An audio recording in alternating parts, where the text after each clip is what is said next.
We switch gears from talking politics and barbecue to high school football. Tonight, you've got a lot of games on the South Plains. They're out West Texas, and joining us on the phones right now to talk about and preview some of those games from the West Texas Friday Night Scoreboard Show, which you can hear right here on KFYO tonight from around 10:15 to midnight. It's Stephen Orr. Stephen, welcome back. Good morning, Chad. Hey, we can talk high school football and barbecue. That's pretty good. Yeah, that's pretty good. Goes a lot better in politics than barbecue. You know, really anything in barbecue. Barbecue just makes everything a little bit better. It does, even the bad stuff. But week 4, we're getting into the season, really starting to kind of see where some teams are and getting ready, especially for the big schools to start playing district ball. So an exciting Friday night for us that really kicked off on Thursday night right there in Lubbock with Lubbock Monterey playing their homecoming.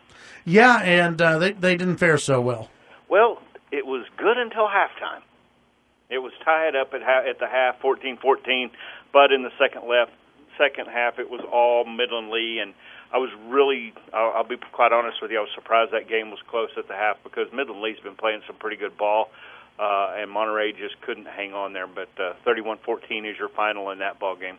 Which I guess isn't, I mean, if Midland Lee's is as good as you, are they that much better than Monterey? Based on the resume, you've got to say yeah right now. I think Midland Lee, you're going to be looking at them, Odessa Permian, to be making a run at that District 2 of 6A district championship. They're at the top of that district, so Monterey did well for half. They just ran out of gas, I kind of feel like. Yeah. But some other good ball games. I mean, it's a big Friday night, again, with people really trying to finish up that non-district resume, get ready to move into district play, the second season, whatever cliche you want to throw in there. And a game that's happening in Abilene has the Friendship Tigers going down there. And it's not very often we say the fourth week of the year looking for their first win of the season. Friendship 0-3 on the year, and they're taking on an Abilene Cooper team that's 3-0 on the year.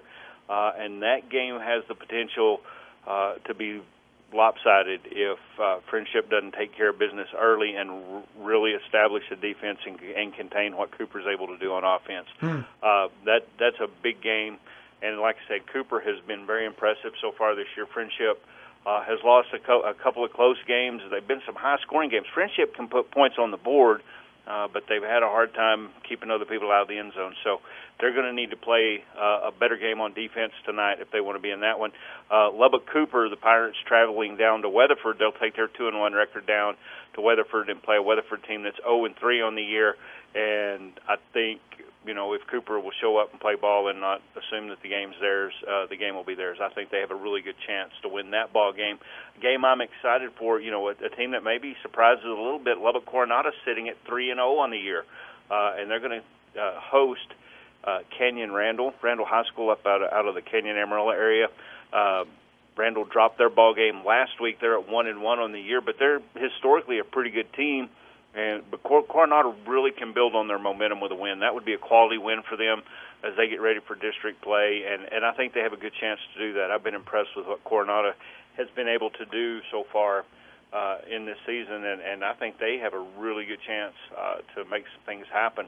Another game taking place tonight at 8 o'clock is Lubbock High playing Lubbock Estacada, and Estacada loses a heartbreaker the first week of the year, 20-17 to Hereford, and then they have absolutely rolled in the last 2 weeks. They're 2-1. Lubbock got a big win over Seminole their first week in overtime, and they have struggled to put the ball in the end zone since. So can Lubbock find their offense? Can they find a way to slow down Lubbock Estacada? But it could be a good ball game for that one, and I know the Lubbock High Westerners, certainly after week 1, had some hopes and optimism, and I think that's still there. I know they're playing hard, and that could be a good ball game to watch. A rivalry game taking place in Brownfield tonight as the Levelland Lobos go on the road to take on Brownfield. Levelland lost their ball game last week to Andrews, which everybody else that's played Andrews has too. Andrews is one of the best teams in 4A. And then Brownfield got their first win of the season last week against Muleshoe. So teams may be on a little bit different trajectory, but it's a rivalry game, two teams that desperately want to win as they get ready for district play, and that should be a really good ball game at Brownfield. One of the games, and this is a little bit out of the area, but it's one of the games that I'll be watching tonight from our entire board, and that has the Monahans Lobos, 2-1 on the year, traveling to Andrews to take on the Andrews Mustangs. And Andrews has been absolutely unreal in what they've been able to do on the offensive side of the ball. I think they scored 75 points the first week of the season, 59 the second week, and last week they're off a little bit, and I think maybe in the 40s. So they're really, really good on offense. Monahans is a team that's probably in one of the tougher Division II 4A districts in the state, and they're 2-1, and I think they have the defense that they could challenge Andrews there, and that's going to be a really, really good ball game. Then you go to Snyder, and you've got a rivalry game there with the Sweetwater Mustangs coming to town. Sweetwater appearing to be on the same path they were last year. They're 3-0 in the season. Snyder just one win so far, but in the rivalry games, anything can happen, and that should be a good ball game to keep an eye on as well. Drop down a little bit. Lamesa comes up to take on a Slayton Tigers team that's 2-1 on the year. Slayton off to one of their better starts in several years, and they've been impressive. And I think this is a game that Slayton could pick up another win. Although Lamesa at 2-1, they're off to a better start than what we're accustomed to seeing them have as well. So that should be a really good ball game there in Slayton. Lubbock Roosevelt travels over to Littlefield to take on the Wildcats, and neither one of these teams have won a ball game this year. Roosevelt has struggled on the offensive side of the ball. Littlefield has just not been able to get in the win column, and that's kind of surprising. That's not the norm for them. So a ball game there where two teams are really wanting to get a district or get a win before they go into district play, and should be a decent ball game. I think Littlefield should go fairly handily if they will take care of their business. And someone will finally get a win. And somebody, that's the thing about it. 2-0-3 teams, somebody is getting their first win of the season tonight because we don't do ties anymore.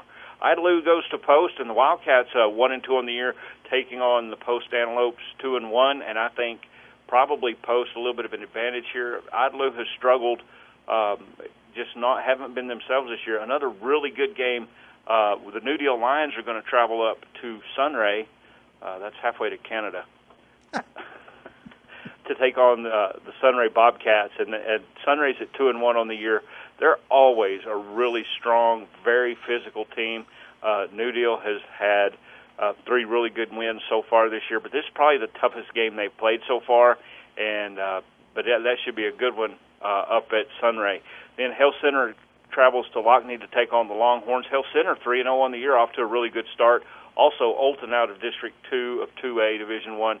Olton off to a 2-1 start. They take on a 2-1 Bovina team that lost their first ball game of the year last week, and that should be good. Also, Lubbock Christian taking on Holly, which is down in the Abilene area.